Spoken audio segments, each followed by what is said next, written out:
Welcome to the Gold Club World Championship live in Beijing, China, where we are about to kick off day number 7 of the group stage, the final day of the group stage. My name is Dreadnought, with me is Grubby, and because this is the last day of the group stage, we have finally been able to come to a little bit of a conclusion of the power levels of these teams, Grubby. Yeah, we've got a lot of information, a lot of games here. 6 days of group stage play has unfolded thus far.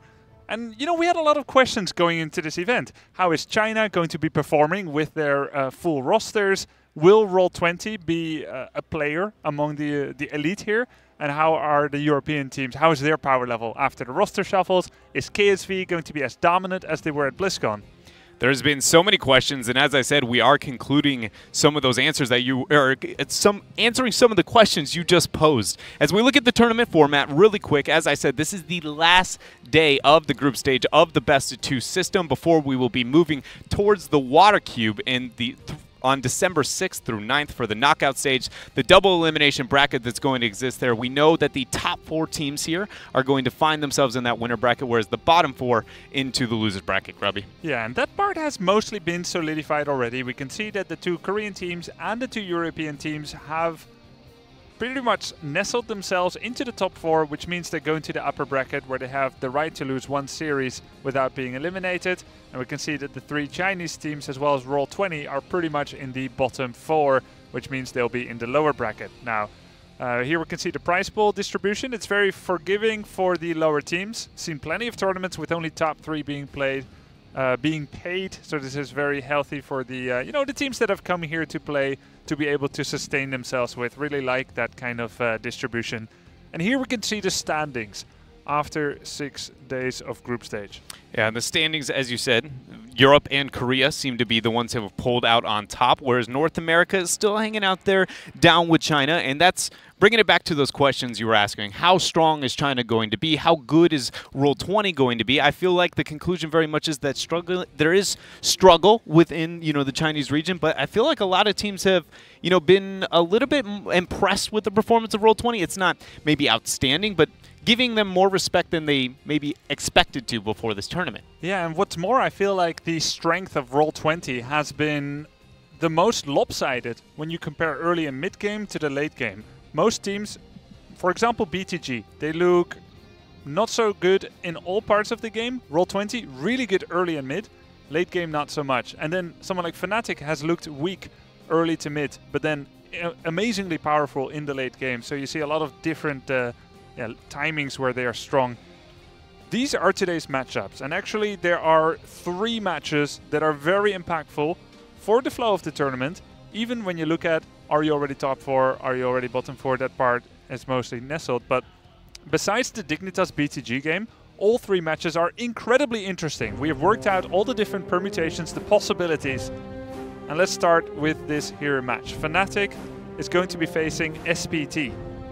And so normally the biggest thing for Fnatic that they are going to be aiming for here is to secure a 2-0 win. And the reasoning for that is to be able to make sure that they can set themselves up against, so that they can face themselves against BTG into the knockout stage. Well, for SPT, right? Or, if me. SPT can somehow win 2-0 against Fnatic, they have a tiebreaker match with CE to meet BTG. Now, generally, we're working under the assumption here that it is a privilege to face BTG in the lower bracket knockout because they have not won a game yet. So if history guarantees future results, if you meet BTG, you're going to win. Yeah, that's got to be the primary goal for any of the teams, into that lower bracket and the lower section of it. It's just got to be knowing that BTG is going to be locked in there. How can you find a way to make sure that you are the 5th seed? Exactly. So you look at the first assumption, it's teams in the lower half want to meet BTG. How can they secure it? For SPT, it means they have to win 2-0.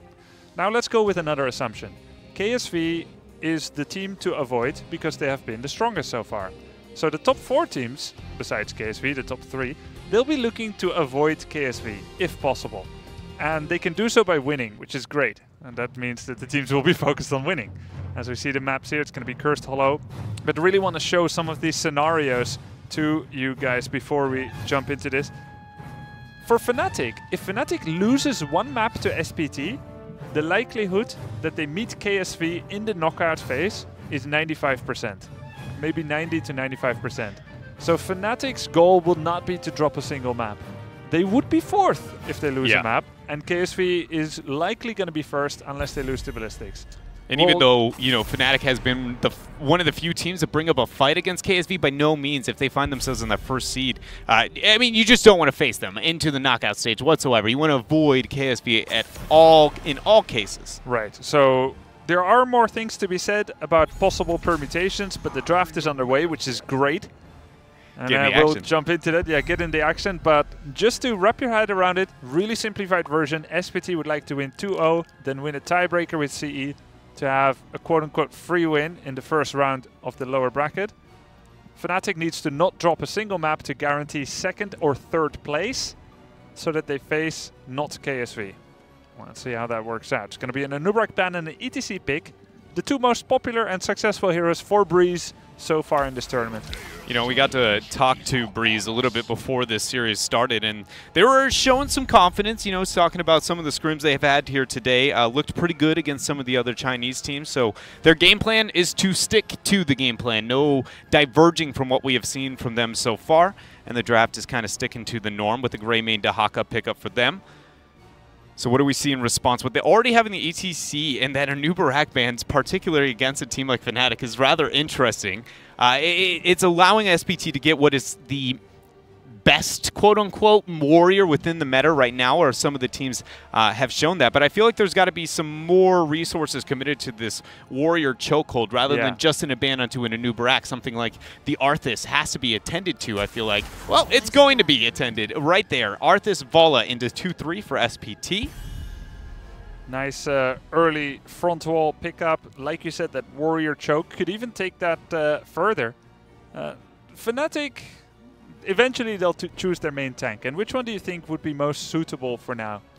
The standard for a lot of the teams have been, once Anubarak, ETC, Arthas off the table, Muradin is kind of that, you know, holding his own. Tyrael within the compositions that he functions effectively. They do have the Greymane. It is Cursed Hollow. You can make the argument of needing that boss control. Right. I feel like it's reactionary. Maybe you flex it to the 5th? I guess that it would not be the case because you already have the Dahaka if you were willing to be able to commit to a double warrior. But the fact that we already see one, I actually would say it's probably not in the best interest to stick to the standard Muradin unless you have the assumption of you're going to pick that kind of Tyrael-based composition. So if Fnatic were to delay their warrior to the 5th, do you think that's good because there's still many options, or is it bad because you've already showed your exact assassin layout? I personally would like to see them try and avoid that. Just take a standard Muradin. Just take the standard Muradin, or again the Tyrael, but do not try and flex it into the last pick. Having the ability to flex, because at this point there aren't that many warriors that do that many different things for you to really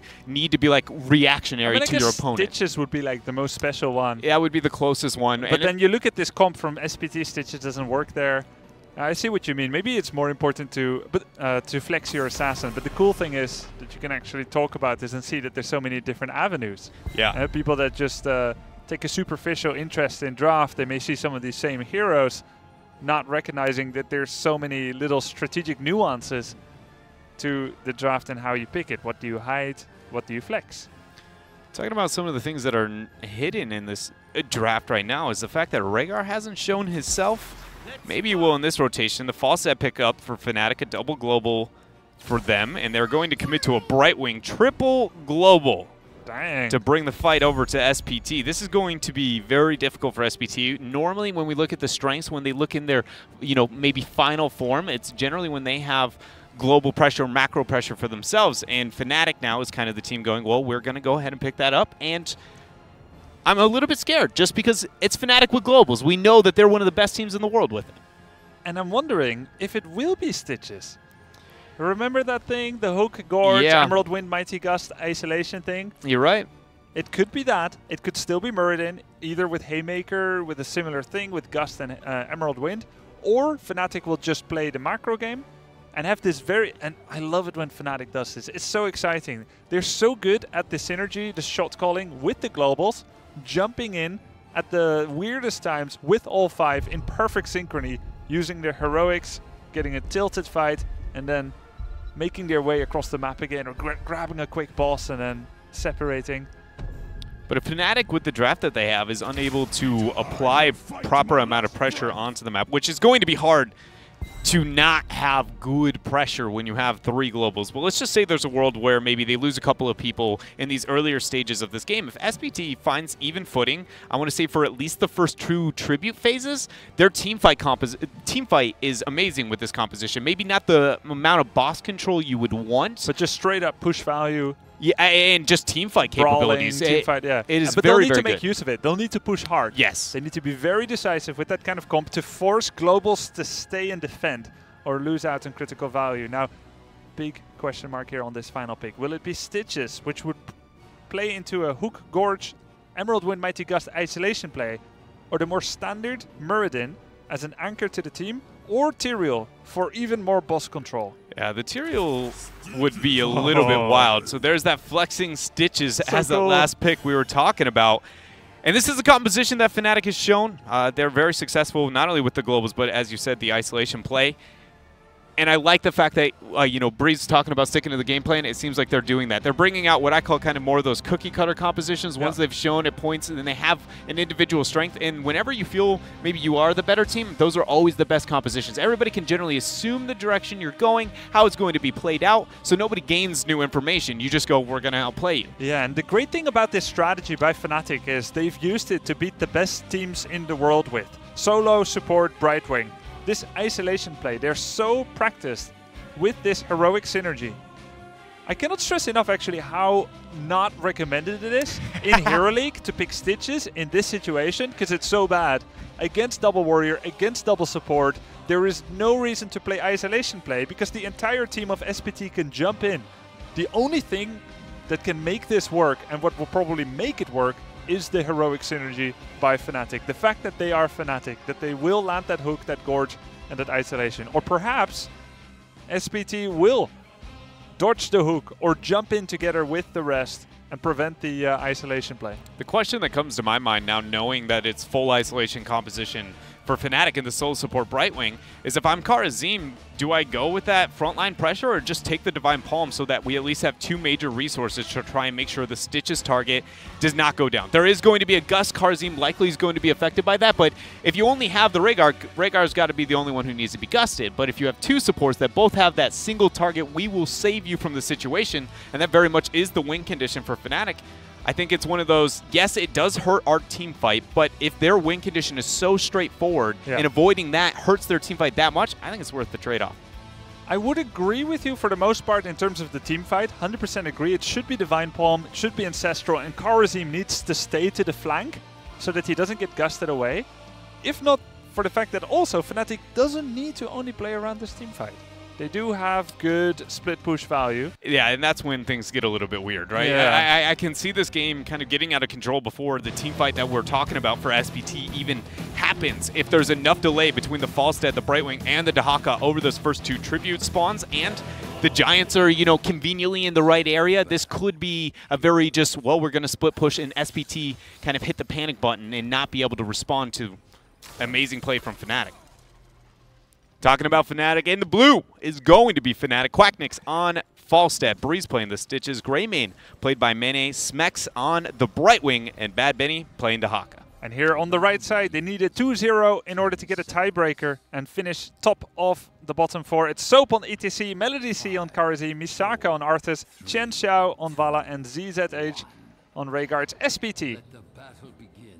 And I think if ETC gets stage dive, if Kharazim stays to the flank, they have a hope to save a hook target. So you want to see the stage dive picked up? Yeah, stage dive, jump in. There's no way you'll ever get a mosh pit that's in any shape or form relevant. If ETC was more successful into the Dahaka or the Falstad matchup, I feel like I would like to see that, and I can see why, you know, seeing so many globals on the side of Fnatic, you immediately go, I want to be able to match it. I don't even mean it for global. I mean, if Rhaegar gets hooked, Kharazim to the flank, palms Rhaegar, ETC stage dive on, Arthas walks forward. So responsive to the fight in itself. Purely team fight oriented. Even if you're looking at them in the face, Western standoff, still stage dive, even a short distance rather than getting, you know, one person completely by himself. And that's just like the palm conversation we were having before, right? Reactionary to minimize the straightforward win condition that the composition that Fnatic has is. And, you know, I I don't know if I prefer that over the other. I very much agree with you on the thought process and how that could function. But I also have questions on, like, well, maybe is the Mosh threat enough to draw the Brightwing Poly or the Emerald Wind or the Gust or one of those tools that we're so concerned about with this isolation that's going to be needed? But then it's like a 2-minute cooldown. Is that really worth every 2 minutes standing a chance into a fight? Yeah, you know, maybe it will be one team fight that can give SPT a lot of push value like that. We'll see. When it comes to the laning situation, no team pulling ahead over the other one too much. As with the transfer for Fnatic, sending Smex up to top and getting this 3-man. But it's responded to by SPT. Melody C coming up here. He doesn't have enough damage to really zone off that effectively. Misaka misses the Howling Blast. That means no additional damage on Brightwing. Uh-oh. 2-chain CCs, a lot of damage on the Melody C. He is going to make it over the wall, but that costs him that turret on top. Oh, nice pressure there onto Bad Benny, but it causes him just to get a bro using the passive. In the he's going to be fine. Keep in mind, whenever you get outpushed in one lane, the team can push harder in another lane. SPT should be trying to get equal value at the bottom lane. ETC and Vala against Quacknix can push decently. Problem is, Vala doesn't have her support there, so anytime she takes a boomerang or a hammerang from Falstad, she has to be more careful so she doesn't get finished off. Fnatic was unable to make the transfer to Giants, generally within the time frame that you would expect, not having that 215 back. But that doesn't really create too big of problems when you have a triple global. Yeah. You kind of can break the rules of Cursed Hollow in the laning situation. It's a lot more forgiving. That is what globals are so good at. They're a very forgiving play style, as long as you know how to properly use the teleport into the team fight. Because if you don't teleport within the right window, it's a very unforgiving play style, as your friend is stuck on the other side of the map. Yeah, exactly. And you know, this is also a weakness of these global characters. They all have a move speed of 100 to 120%, so they cannot easily rotate to the siege camp, not using that global cooldown. It just takes longer, you know, walking all the way over there. Fnatic, they are known to give up a lot on Cursed Hollow in terms of tributes and mercenary camps, and just being the team that loves to just do vanilla push value. Push value is pretty real for both teams. Even though Greymane and Dahaka are pressuring on the top lane, SPT's done a bit of damage down below, but this is Fnatic playing the macro and playing the rotational game very, very well here. They do end up giving up that tribute, and to be honest, I like how Fnatic plays Cursed Hollow. How forgiving they are with the tributes. I feel like the Curse, especially in the early game, Manny under a lot of damage there. Is he going to be able to make it out? Yes, he does have the disengage within the red window. It's just because it scales with the map itself, I personally feel like unless you have a global advantage, I oftentimes just go, take the tribute. I'm totally fine with it. Even the Curse? Even the Curse. It really is. It's like bosses for me. One of the most overhyped power spikes that exist in the game. You know late game Curses can be a major, major problem, but in the early game, it's just another way to get an advantage through experience. If you bring the team fight to them and you actually win it, the Curse means nothing. Yeah, Fnatic has been giving double Curse away a lot on this. When you have a triple global, you can even give away even more than that. You can find yourself in a situation to where if SPT gets a full Curse and they don't properly siege up, that Fnatic will gain more experience during a Curse than the members of SPT. It's very interesting how it all unfolds because it stacks the minion waves, right? And so there's kind of a banked experience onto the side lanes. SPT is starting to get this tribute in a 4 versus 4. Arthas is not here. Nice drag back, but it draws out a cleanse. He's going to be just fine, Melody C. Teleport coming in on from Smex. And Melody C even taking the risky rotation back up there to make sure he gets the heal out. And by that zoning, Fnatic's going to get themselves their tribute. So Misaka stayed top to clear Siege Camp, which was still incoming. In the meantime, Bruiser Camp does, decently in the middle lane. Almost gets about a tower. But it's still good for Fnatic. This is not good for Fnatic on bottom. This collapse from Soap is very well done. Smex gets power slid, and he's going to go down. Very good job. First blood. Yeah, nice rotation by Soap. Chen Shao getting the damage in on Brightwing. Very important kill for SPT, because they were not well on their way to be earlier to level 10.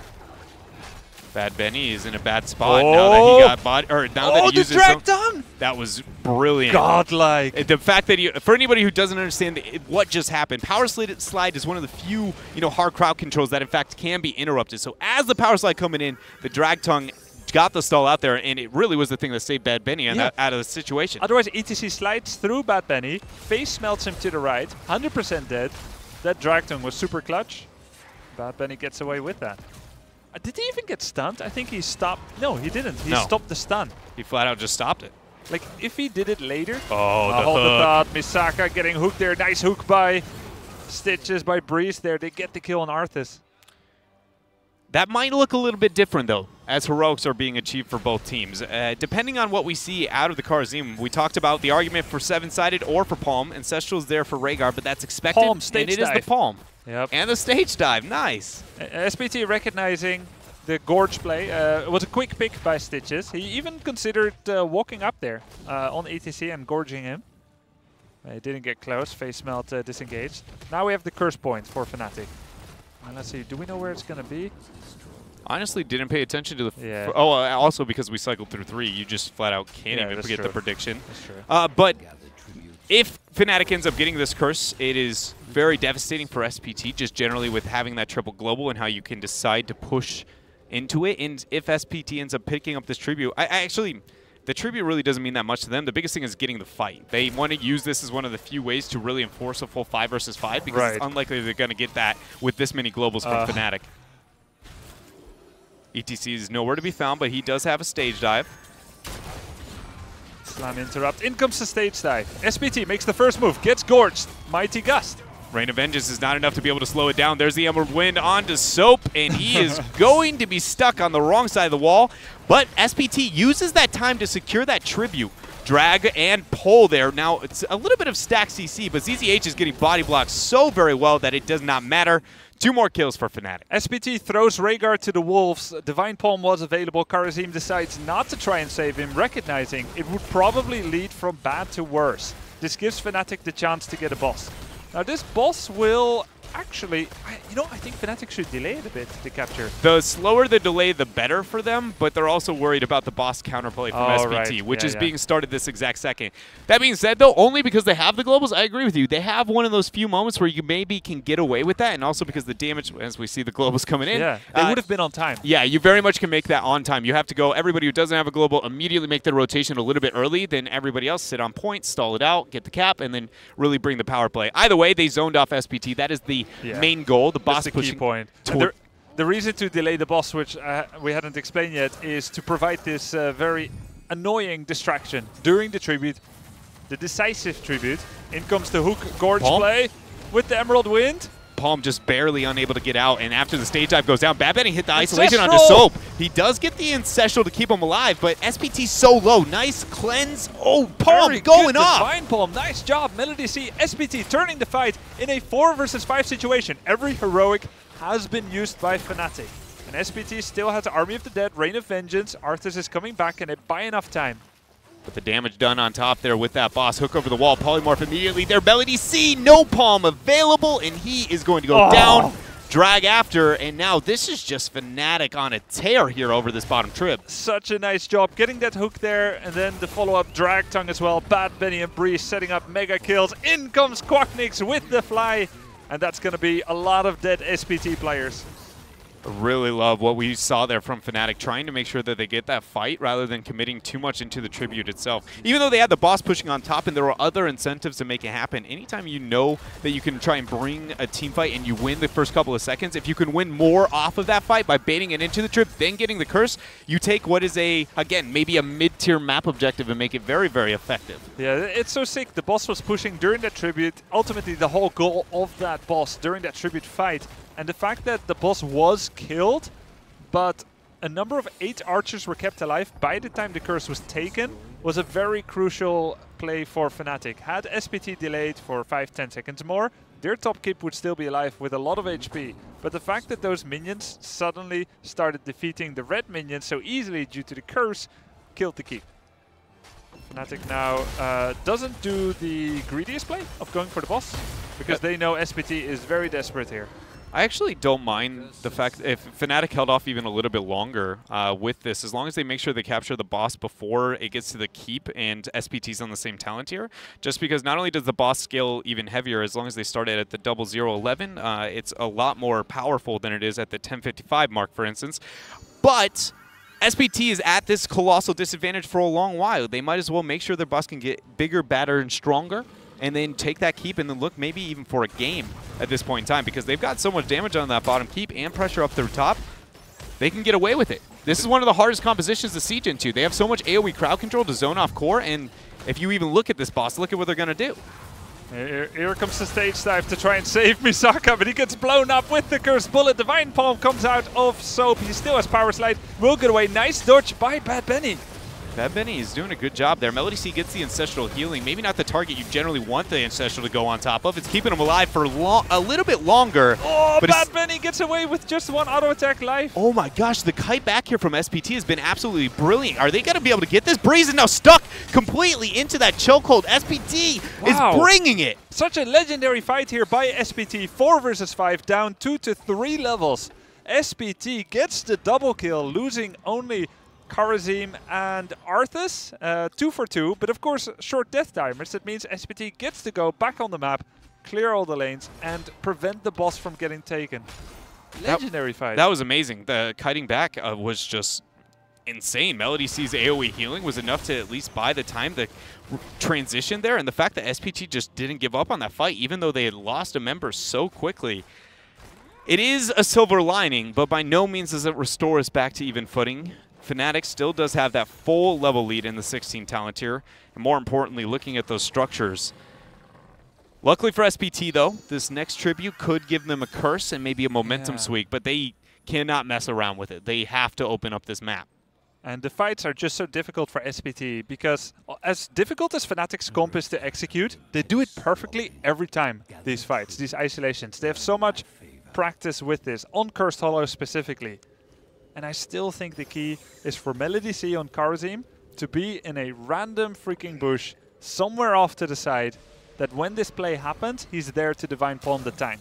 That would buy enough time. Here we go again. If Melody C was like somewhere random and being able to jump in, see, now he's getting gusted. He needs to be invisible. Arthas goes down before he can even use his ult. This comp and execution by Fnatic is insane. But last time they were able to kind of regroup. It doesn't look like it's going to be the case this time. Bad Benny's drag is going to seal the deal onto Vala. Soap trying to make it out with the power slide, and Melody C trying to scoot away here. Nice Radiant dash, but we see the ETC drop. Melody C is going to, as it's a matter of time, 4 members of SPT down. Fnatic goes back to the boss. And they're going to make a lot happen here with this. It's so good to watch this type of play here from Fnatic. They are not taking SPT lightly at all. They bring out one of their strongest compositions here, and they are executing it so well. This boss is going to guarantee bottom keep. And I don't think Fnatic should try to end with it. Just clear bottom lane with maybe 2 globals, set up even for siege camp or top boss. They do have a double boss play opportunity here. And, you know, with that, let's say that top boss didn't spawn, I feel like the safest play there, if you're not going to go for the win condition, would just be, like, take the double keep. Because even though SPT knows that the boss isn't that powerful, at this stage of the game, it's going to get damage on the core, and you never want to take free damage. But with the boss up, Fnatic is going to make the transition out, and SPT really can't do much about it. Even if they could, their boss control is very, very limited, especially considering the stage dive. And that is going to go into a keepless lane. So where do we see Fnatic go? Are they going to go for the mid keep, or are they going to try and end? I think the correct play is, I think you're thinking the same thing. Maybe go for mid keep. As the boss pushes core. Yeah. Kill the keep. That gives you the option of also rotating to the bottom keep to kill that, if the distraction of the boss is enough. If the boss on the core is 100% ignored, Falstad can just fly in together with Brightwing on him and finish the last, I don't know, 30–40%. Or if they overextend too far trying to defend this boss, Quacknix very easily can put them in a tough position. Stage dive, though. The SPT is going to be the one bringing the fight. Drag immediately there. Cursed Bullet. Emerald Wind tries to go off there, but it's actually going to get interrupted. Melody C gets the palm this time. Can they do it? SPT is trying to fight back over Fnatic. This is a really good fight by SPT. Ancestral Healing hit on Vala as well. Bad Benny goes down. SPT gets the first kill. In comes the hook. In comes the hook. Oh, Chen Xiao cannot. Oh, man. He's the only damage that is going to be able to rid the health of this boss, which, by the way, has made it all the way to the core. Shielding for SPT's core is non-existent here, and there is still 50% onto it. It's going to end with, what do we see? Looking like it's going to be 75-ish? Yeah, it's going to be about 65% as the curse gets taken here for Fnatic. A little bit more sloppy plays here by Fnatic. The hook came out actually on Karazim. The Gorge was on Karazim, which was ironic because ETC was also stage diving in. And the fact that it was Karazim that was gorged allowed him to save the warrior that was in front. I will say that I do have some concerns with that tribute pickup, though, for Fnatic. Looking at Kursalo, they're relying on now... They're relying on a heavy clump misplay, I'm going to say, from the side of SPT, just mainly because generally you have either a late game curse or boss plays to be the win condition on a map like Kursalo. They just got a double boss. So by wasting or at least taking this last tribute, all the kind of work over those tributes is going to hinder them. It does buy time, and SPT's not going to be able to apply any pressure, but I feel like... Yeah, time was actually on Fnatic's side. Yeah. And now SPT is getting closer and closer to level 20. Just the way that Fnatic is moving around and the way that SPT is not making any mistakes, staying at the very core of their defenses, shows that these 3 tributes that were fairly hard to come by are not doing much. And the reason why I say it's a bit of a misplay if SPT commits that over is because we're going to see the bosses spawn, I'm going to guess at this point is about 2.5 minutes out. Yeah. So that means that we have 2.5 minutes that SPT reliably can just sit back and do nothing. And what else are you going to be afraid of? A tribute pickup by Fnatic? There's no reason to commit to anything. It's not that this is going to set Fnatic behind, but it's one of those situations where if maybe done a little bit more delicately in one way or another, this game looks a lot more concise. Yeah, I must agree with you there. As cool as Fnatic is playing, or maybe they had their reasons for it, it didn't seem too effective to pick that up. Even giving away a Bruiser Camp to SPT at the bottom as well. I think the biggest thing is this is the safest play, Yeah. depending on how punishing your opponent is. I think that's such a misword sometimes. Safe is winning when you can. Yes, that's a good point. Not doing anything is often equated to being safe, but it's not really safe because you give your opponent a chance for comeback. Now, Fnatic not doing the safe thing now, going with a level 20 against the core, 5v5 attack.